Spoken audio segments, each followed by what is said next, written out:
Hello மக்களே, எல்லாரும் எப்படி இருக்கீங்க? ஸோ நம்ம வந்துட்டு அட்டாமிக் ஹேபிட்ஸோட புக்கை வந்துட்டு பார்த்துட்டு இருக்கோம் இல்லையா? இன்னைக்கு நம்ம பார்க்க போகிறது வந்துட்டு யூனிட் 3, ஃபர்ஸ்ட் சாப்டரில் இருக்கக்கூடிய யூனிட் 3. அது என்ன அப்படின்னா, how to build better habits in 4 simple steps. 4 ஸ்டெப்பில் எப்படி நம்மளால ஒரு நல்ல ஹேபிட்டை கிரியேட் பண்ண முடியுங்கிறத பார்க்கலாம். அதுக்கு இந்த எபிசோடில் நம்ம பேசிக்காக ஹேபிட்ஸ்னா என்ன, ஏன் நம்ம ஹேபிட்ஸ் வந்துட்டு ஃபார்ம் பண்ணுறோம், நம்ம பிரெயின் எதுக்கு ஹேபிட்ஸை க்ரியேட் பண்ணுது, அதே மாதிரி அதோட யூஸ் என்ன, ப்ளஸ் எப்படி இந்த 4 சிம்பிள் ஸ்டெப் என்ன அப்படிங்கிறத பார்க்கலாம். ப்ளஸ் ஒரு சின்ன ஃப்ரேம் ஒர்க் கொடுத்துருப்பாங்க, அந்த ஃப்ரேம் ஒர்க்கும் பார்க்கலாம். ஸோ 5 விஷயம் பார்க்க போகிறோம். மொதல் விஷயம் ஹேபிட்ஸ். அது என்னன்னு தெரிஞ்சுக்கிறதுக்கு முன்னாடி ஒரு சின்ன எக்ஸ்பெரிமெண்ட்டை பற்றி பார்த்துக்கலாம். 1898 எட்வர்ட் தார்னிக் அப்படின்னு சொல்லிட்டு ஒரு சைக்காலஜிஸ்ட் இருப்பார். அவர் வந்துட்டு ஹேபிட் எப்படி கிரியேட் ஆகுது, இதை பற்றின ரிசர்ச் எல்லாத்தையுமே அவர் பண்ணிட்டு இருப்பாரு. ஹேபிட் எப்படி ஃபார்ம் ஆகுது, அது எப்படி நமக்கு சஸ்டெயின் ஆகுது, இந்த மாதிரி விஷயம்லாம் அவர் ஸ்டடி பண்ணுறதுக்கு கேட்ஸை யூஸ் பண்ணுவார். ஒரு பசில் பாக்ஸ்னு ஒரு பாக்ஸ் வச்சுருப்பாரு, அதுக்குள்ளே ஒரு கேட்டை ரிலீஸ் பண்ணுவார். அந்த பாக்ஸோட செட்டப் எப்படி இருக்குன்னா, ஒரு லீவர் இழுத்தா ஒரு டோர் ஓப்பன் ஆகும், கேட் வெளியில போகும், வெளியில ஃபுட் இருக்கும். இதுதான் அதோட ஒரு இனிஷியல் செட்டப்பாக இருக்கும். பட் ஒவ்வொரு வாட்டி சின்ன சின்ன மேபி ஆப்ஸ்டிகல்ஸ் மாதிரி செட் பண்ணலாம், இந்த மாதிரி பண்ணிட்டு இதை வந்துட்டு இந்த மாதிரி செட் பண்ணிட்டு கேட்டை உள்ள விடுறப்போ அது என்ன பண்ணும், கேட்டும் ஒரு கியூரியஸான அனிமல், என்னென்ன எப்படி வெளியில போறது இதெல்லாமே கொஞ்சம் எக்ஸ்ப்ளோர் பண்ணி பார்க்க கடைசியில் அதுக்கப்புறம் லிவர் இழுக்குது, வெளியில வருது, சாப்பிடுது. ஸோ இதை வந்துட்டு ரிப்பீட்டடாக அவர் வந்துட்டு இந்த ஒரு சில கேட்ஸை வச்சு எக்ஸ்போஸ் பண்ணிட்டே இருக்காரு இந்த மாதிரி ப்ராப்ளம்ஸ்க்கு. போக போக தான் அவர் ரொம்ப ஆச்சரியமான விஷயத்த கண்டுபிடிக்கிறாரு. அந்த கேட்ஸ் வந்துட்டு லேர்ன் பண்ண ஆரம்பிக்குது. எப்படின்னா, ஃபர்ஸ்ட் எப்பவுமே ஒவ்வொரு நூக் அண்ட் கார்னர்ல போய் தேடிட்டு இருக்கும் என்னென்ன இருக்கு அப்படின்னு. இப்போ டைரக்டா லீவர் இழுக்குது, வெளியில போய் சாப்பிடுது. எப்படி நம்ம டோர் ஓப்பன் பண்றோமோ அந்த மாதிரி. அப்போ அவரு இதை பார்த்தோடனே ஓகே, ஆனா அதுக்கு நிறைய அட்டெம்ப்ட் ஆகுது. பட் ஃபர்ஸ்ட் அட்டெம்ப்ட்ல பாத்தீங்கன்னா 160 செகண்ட்ஸ் ஆயிருக்கு அந்த பூனைக்கு வெளியில வர்றதுக்கு. கடைசியில பாத்தீங்கன்னா 6.8 செகண்ட்ஸ். உள்ள விட்டோடனே டைரக்டா போய் லீவர் இழுத்துட்டு வெளில விடுது. ஸோ அவர் அப்பதான் புரிஞ்சுக்கிறாரு, நமக்கு தேவைப்படக்கூடிய கான்சிக்வன்ஸ், நமக்கு தேவையான கான்சிக்வன்ஸ் ரிவார்டு கிடைக்குது அப்படின்னா நமக்கு ஒரு ஹேபிட்டை ஃபார்ம் பண்றது ஈஸி தான் அப்படிங்கிறத அவர் லேர்ன் பண்றாரு. இப்போ நம்ம கான்செப்டுக்கு வருவோம். ஹேபிட்னா என்ன, நம்ம பிரெயின் எதுக்கு அந்த ஹேபிட்டை வந்துட்டு கிரியேட் பண்ணுது அப்படிங்கிறதெல்லாம் பார்க்கலாம். ஃபர்ஸ்ட் ஹேபிட் வந்துட்டு நம்ம டே டு டே லைஃப்ல நம்ம வந்துட்டு ஒரே செட் ஆஃப் ப்ராப்ளம்ஸ்க்கு மட்டுமே எக்ஸ்போஸ் ஆகிட்டு இருக்க மாட்டோம், வேரியஸ் செட் ஆஃப் ப்ராப்ளம்ஸ்க்கு எக்ஸ்போஸ் ஆகும். அது எல்லாத்துக்குமே நமக்கு ஒரு கரெக்டான ஒரு சொல்யூஷன் இருக்குமோ அப்படின்னா கண்டிப்பா இருக்காது இல்லையா?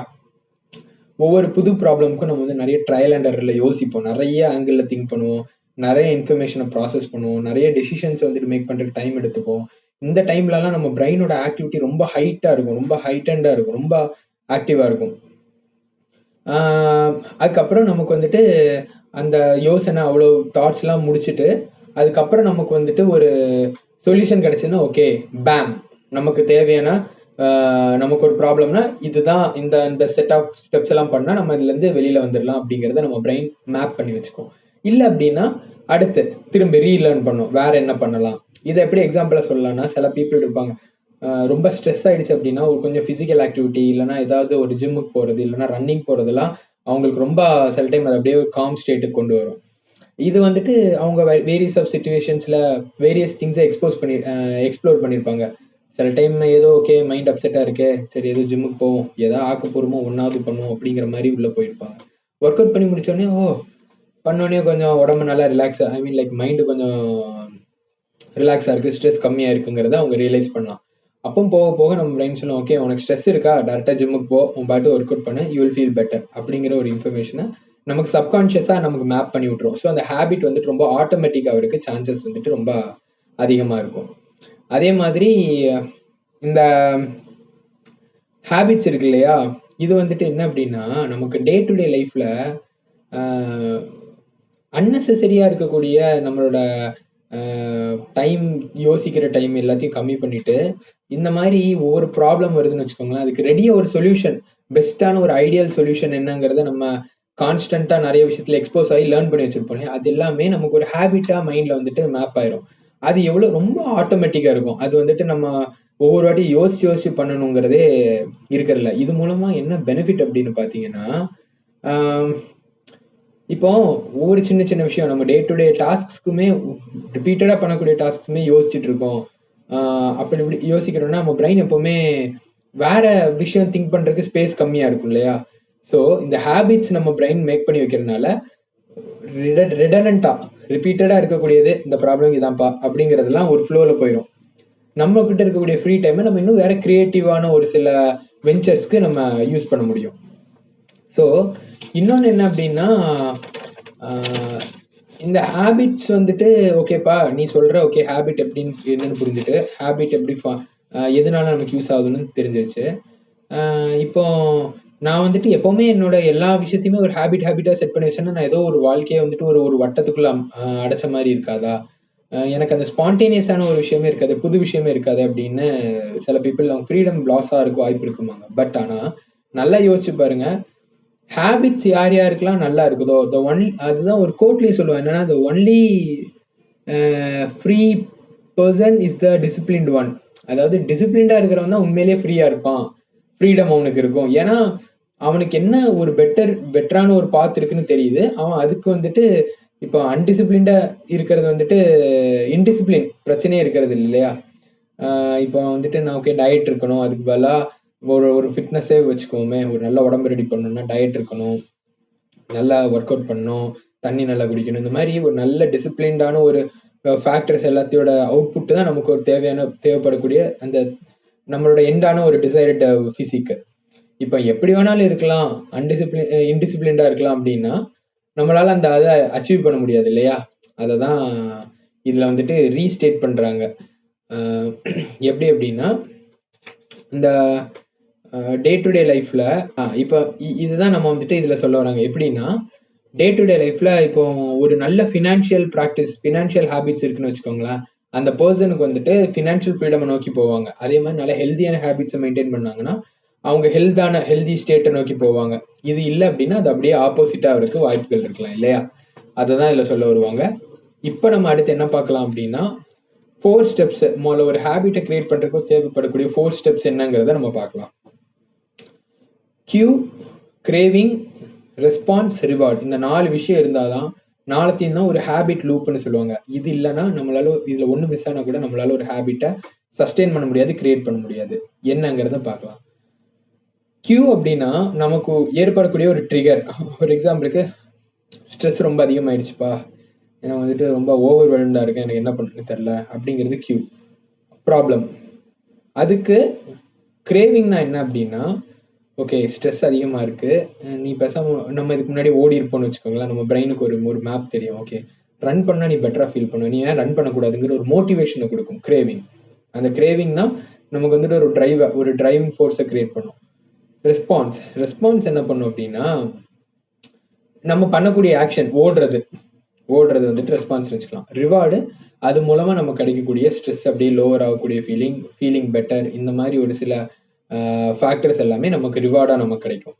இப்போ இதை தான் ஒரு ஹேபிட் லூப்னு சொல்லுவாங்க. இது என்ன அப்படின்னா நமக்கு எப்போ பார்த்தாலும் இதுல ஒண்ணுதான் ரொம்ப முக்கியம், இது நம்ம இது பேசாம ரெஸ்பான்ஸ் நிறைய நம்ம பண்ணாலே எல்லாமே சார்ட் அவுட் ஆயிருமே அப்படிங்கிற மாதிரி தோணும். பட் இந்த 4 இதுக்குமே ஒரு ஈக்குவலான இம்பார்ட்டன்ஸ் இருக்கும். அது எல்லாமே ரொம்ப முக்கியமான ஒரு விஷயத்த பே பண்ணும். இன்னொன்னு இது எல்லாமே நமக்கு எப்பவுமே நம்ம மைண்ட்ல ஓடிட்டே தான் இருக்கும். இது இப்போ ஆக்டிவா இருக்கு, அப்போ ஆக்டிவா இருக்கு, ஒவ்வொரு செகண்ட் ஆஃப் இன்ஸ்டன்ஸ்க்கும் இது ஓடிட்டே தான் இருக்கும். எப்படி அப்படின்னா இந்த 4 ஸ்டெப்ஸ் சொன்னல, அது 2 ஃபேஸாவே பிரிக்கலாம். Problem phase, solution phase. Problem ஃபேஸ்ல கியூ கிரேவிங் இருக்கும், சொல்யூஷன் ஃபேஸ்ல ரெஸ்பான்ஸ் ரிவார்ட் இருக்கும். அந்த ப்ராப்ளம்ல என்னன்னா கியூ ஒரு பிரச்சனை இருக்கு, எனக்கு ஸ்ட்ரெஸ்ஸா இருக்குப்பா, அது ஒரு பிரச்சனை, நம்ம காமா இருக்கணும், எப்பவுமே காமா இருக்கணும் இல்லையா? அப்ப அது பிரச்சனை, அப்ப அதை மாத்தணுங்கிற ஒரு நிர்பந்தத்துக்கு நம்ம ஆளாகிறோம். அப்ப என்ன பண்ணுதுன்னா கிரேவிங் சொல்லுது, ஓகே நீ ஏதாவது ஒரு ஃபோர்ஸை ஜென்ரேட் பண்ணு, ஓகேப்பா நீ இது பேசாம ஏன் ஓடுப்போ, போய் ஒரு பண்ணு, இந்த மோட்டிவேஷன் ஒரு டிரைவை கொடுக்குது. இதெல்லாம் ப்ராப்ளம் ஃபேஸ். அந்த ப்ராப்ளம் இருக்கு, நம்ம அந்த ஸ்டேட் அந்த இதுக்கு வந்துட்டு அதுல இருந்து ஷிஃப்ட் ஆகும், அந்த ப்ராப்ளம் வந்து சொல்யூஷன் நோக்கி போறதுக்கு. சொல்யூஷன் ஃபேஸ்ல என்ன அப்படின்னா ரெஸ்பான்ஸ் ரிவார்டு. அந்த மோட்டிவேஷன் கிடைச்சிருச்சு, நம்ம ஓடிட்டோம், அது மூலமா கிடைக்கக்கூடிய அப்படியே அந்த காம்னஸ், அந்த நம்மளோட ஸ்ட்ரெஸ் கோயிங் டவுன், இது எல்லாமே நம்ம ரெஸ்பான்ஸா எடுத்துக்கலாம். இப்போ இததான் இன்னொரு ஒரு சின்ன ஃபேக்டர் உண்டு. என்ன அப்படின்னா இப்போ இந்த 4 ஸ்டெப் இது மூலமா தான் ஒவ்வொரு ஹேபிட்டை கிரியேட் பண்ண முடியும். பட் இதே மாதிரி இப்போ இதை வச்சுட்டு எப்படி நான் ஒரு ஒரு பெட்டர் ஹேபிட்டை கிரியேட் பண்றது, எப்படி ஒரு தேவையில்லாத ஒரு ஹேபிட்டை டெஸ்ட்ராய் பண்றது அப்படிங்கிறதுக்கு இவங்க ஜேம்ஸ் கிளியர் ஒரு ஃப்ரேம் ஒர்க் ரெடி பண்ணியிருப்பாரு. அந்த ஒரு எப்படி சொல்லியிருப்பாரு அப்படின்னா 4 லாஸ் ஆஃப் பிஹேவியரல் சேஞ்ச், அந்த ஒரு 4 லா அதை வச்சு ஒரு ஃப்ரேம் ஒர்க் ரெடி பண்ணியிருப்பாரு. இது எல்லா இடத்துக்கும் எல்லா சுச்சுவேஷனுக்கும் அப்ளை ஆகுமா, எல்லாருக்கும் இதுதான் ஒரு ஹோலி கிரைலா அப்படின்னு கேட்டா இல்லை. ஆனா மோஸ்ட் ஆஃப் த சுச்சுவேஷன்ல அப்ளை ஆகும்.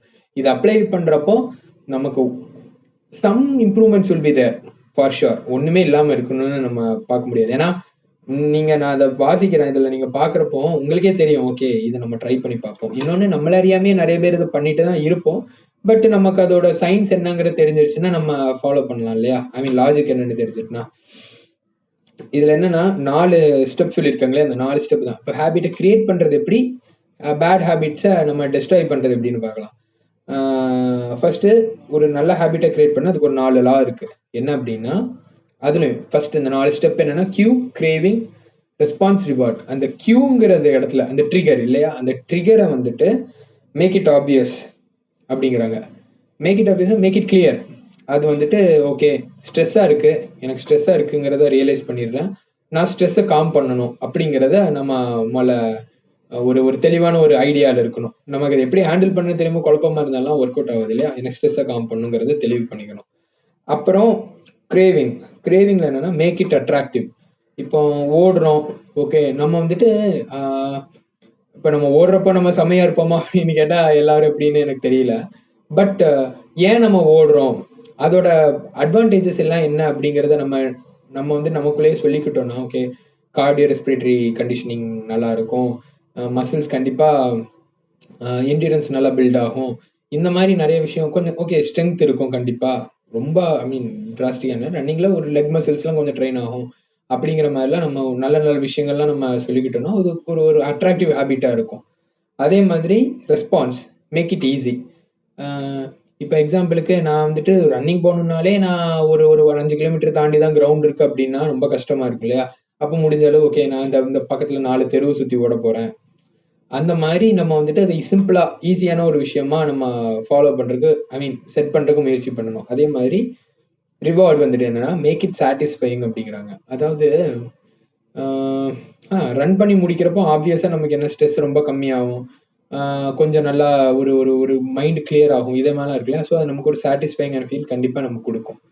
ஸோ இது வந்துட்டு இந்த 4 ஸ்டெப் இந்த ஃப்ரேம் ஒர்க் யூஸ் பண்ணி ஒரு நல்ல ஹேபிட்டை கிரியேட் பண்றதுக்கு யூஸ் பண்ணி பார்க்கலாம். இதை நம்ம நிறைய விஷயத்துல டே டு டேல நம்ம வந்துட்டு ரிலேட் பண்ணி பார்க்கலாம். இது நம்ம வந்துட்டு ஒரு கெட்ட ஹேபிட்டை டிஸ்ட்ராய் பண்ணணும் அப்படின்னு தோணுச்சுன்னா நீங்க அதே இதை யோசிச்சு பாருங்க, கியூ, கிரேவிங், ரெஸ்பான்ஸ், ரிவார்ட். இந்த 4 ஸ்டெப்பை தான் சொல்லி ஆடுறாங்க. ஒரு ஹேபிட்டை கிரியேட் பண்ணாலும் ஒரு ஹேபிட்டை டிஸ்ட்ராய் பண்ணாலும் நல்லா பார்த்துக்கோங்க. இப்போ ஒரு தேவையில்லாத ஹேபிட்டை டெஸ்ட்ராய் பண்ணா கியூல வந்துட்டு மேக் இட் இன்விசிபிள். அந்த ட்ரிகருக்குள்ள ஒரு ட்ரிகரே இல்லாம இருந்ததுன்னா நமக்கு எப்படி அதுக்கேத்தப்பல என்ன ஒரு டிரைவ் இருக்கும். இப்போ பசிச்சாதானே சாப்பிடுவோம், பசிக்கலன்னா எப்படி சாப்பிடுவோம்? சில டைம் பிஞ்சிங் பண்ணுவோம். அந்த ஹேபிட்ஸ்லாம் ஒழிக்கணும், பசிச்சா மட்டும் சாப்பிடணும், அந்த மாதிரி ஒரு ஒரு ஒரு ரொட்டீன் அந்த மாதிரி நம்மளே பழக்கப்படுத்த முயற்சி பண்ணி பார்க்கலாம். இப்போ மேக் இட் இன்விசிபிள். இப்போ ஓகே ஒரு பர்சன் ஸ்மோக் பண்றான், அந்த ஸ்மோக்கிங்கை குவிட் பண்ணணும்னு வச்சுக்கோங்களேன். அந்த ஸ்மோக்கு எதெல்லாம் பார்த்தா அவனுக்கு அந்த ஸ்மோக் பண்ணணுங்கிற ஒரு சினாரியோ கிரியேட் ஆகுதோ அது எல்லாத்தையுமே அதுலேருந்து அவனை வெளியில ஐ மீன் லைக் அவனை டிட்டாச் பண்ணிக்கிட்டா நல்லது. அந்த அந்த அந்த அத்தனை ட்ரிகருமே இன்விசிபிள் ஆயிரும் இல்லையா? இப்போ எக்ஸாம்பிளுக்கு டீ கடைக்கு போனா நமக்கு தோணும். ப்ளஸ் அதே மாதிரி இந்த மாதிரி ஒரு சில ஃபேக்டர்ஸ் இருக்கும். ஒரு சினிமாவில் ஒருத்தர் வந்துட்டு ஸ்மோக் பண்ணிட்டு இருக்காரு அப்படின்னா நமக்கு தோணும், வெளியில யாராவது தங்க. அப்போ அந்த அட்டென்ஷனை நம்ம ஷிஃப்ட் பண்றோம், அதை இன்விசிபிள் ஆக்கிக்கிறோம். ரெண்டாவது என்னன்னா கிரேவிங், மேக் இட் அன்அட்ராக்டிவ். நம்மளே லிஸ்ட் பண்ண வேண்டியதுதான் அந்த கான்ஸ்ல என்னென்ன பாருப்பா, ஸ்மெல்லு ஓவர் வரும், நம்ம வந்துட்டு ஸ்கின் டல் ஆகும், நம்ம அன்ஹெல்தி ஆகும், நம்ம வீக் ஆகும், இந்த மாதிரி நிறைய பாயிண்ட்ஸை லிஸ்ட் பண்ண இந்த இன்ஸ்டன்டான இந்த கிராட்டிஃபிகேஷனை கம்பேர் பண்றப்போ அந்த நெகட்டிவ் விஷயம்லாம் ரொம்ப அதிகமா இருக்கும். அப்போ நமக்கே தோணும் சரி இது நமக்கான பிஹேவியர் இல்லை அப்படிங்கிறத நம்ம மைண்ட் வந்துட்டு லாஜிக்கலாவே திங்க் பண்ண ஆரம்பிக்கும். அதே மாதிரி ரெஸ்பான்ஸ், மேக் இட் டிஃபிகல்ட். இப்போ எக்ஸாம்பிளுக்கு வெளியில போறோம், கரெக்டா இப்போ ஒரு இடத்துக்கு போறோம், அதுக்குள்ள பணம் எவ்வளோ ஆகுதோ அதை மட்டும் கொண்டு போறோம். ஸோ தட் நம்ம இந்த நடுவில் வந்துட்டு எங்கேயா நின்றுட்டு டீ குடிக்கிறது இந்த மாதிரி பண்றது இதெல்லாம் நம்ம கட் பண்ணிக்கலாம். ஸோ இது வந்துட்டு கொஞ்சம் டிஃபிகல்ட் ஆக்கிக்கோங்க அப்படிங்கிற மாதிரி சொல்றாங்க.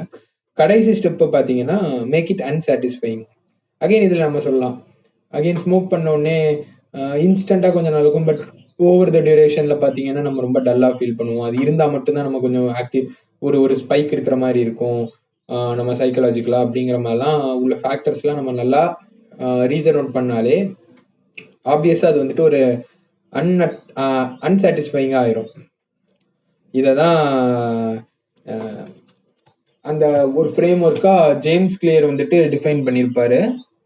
ப்ளஸ் இப்போ நம்மளோட டே டு டே லைஃப்ல நம்ம எல்லாருக்குமே நிறைய பேருக்கு ஒரு ஹேபிட்டை கிரியேட் பண்ணணும்னு நினைப்போம், ஏதாவது பண்ணணும்னு நினைப்போம். பட் நம்மளால பண்ண முடியாம இருக்கும். நீங்க அதை வந்துட்டு இந்த 4 ஸ்டெப்பு ப்ளஸ் இந்த 2 ஃப்ரேம் ஒர்க்ல நீங்க கோரிலேட் பண்ணி பார்த்தீங்கன்னா இட் வில் மேக் சென்ஸ். உங்களால அதை ரிலேட் பண்ண முடியும். இப்போ என்னால்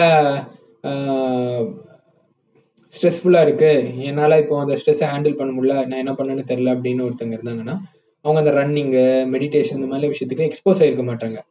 அப்படி எக்ஸ்போஸ் ஆனாங்கன்னா ஆப்வியஸாக அந்த அந்த சென்ஸ் அவங்களுக்கு வந்துட்டு பிடிச்சிருக்கும், ரிவார்டு வந்துட்டு. ஸோ அது ஒரு ஹேபிட்டாக ஃபார்ம் பண்ணுறதுக்கு யூஸ்ஃபுல்லாக இருக்கும். ஸோ அகெயின் இந்த எபிசோடில் இந்த ஸ்டெப்ஸ் என்னங்கிறத மட்டும் பார்த்துருக்கோம், 4 ஸ்டெப்ஸு. அப்புறம் இந்த 4 லாஸும் என்னென்னு பார்த்துருக்கோம் இல்லையா. ஸோ அந்த ஃப்ரேம் ஒர்க்கும் பார்த்துருக்கோம், பிஹேவியரல் சேஞ்சிங் லாஸ் பார்த்துருக்கோம். இனி வரக்கூடிய சாப்டர் ஒவ்வொன்றுலையுமே நம்ம ஒவ்வொரு லா என்னன்னு பார்க்கலாம். அந்த லாவை நம்ம எப்படி ஃபாலோ பண்ணுறது, எப்படி புதுசாக ஹேபிட்ஸை ஈஸியாக ஃபார்ம் பண்ணுறது, தேவையில்லாத ஹேபிட்ஸை எப்படி டெஸ்ட்ராய் பண்ணுறது அப்படிங்கிறத நம்ம டீட்டெயில்டாக பார்க்கலாம்.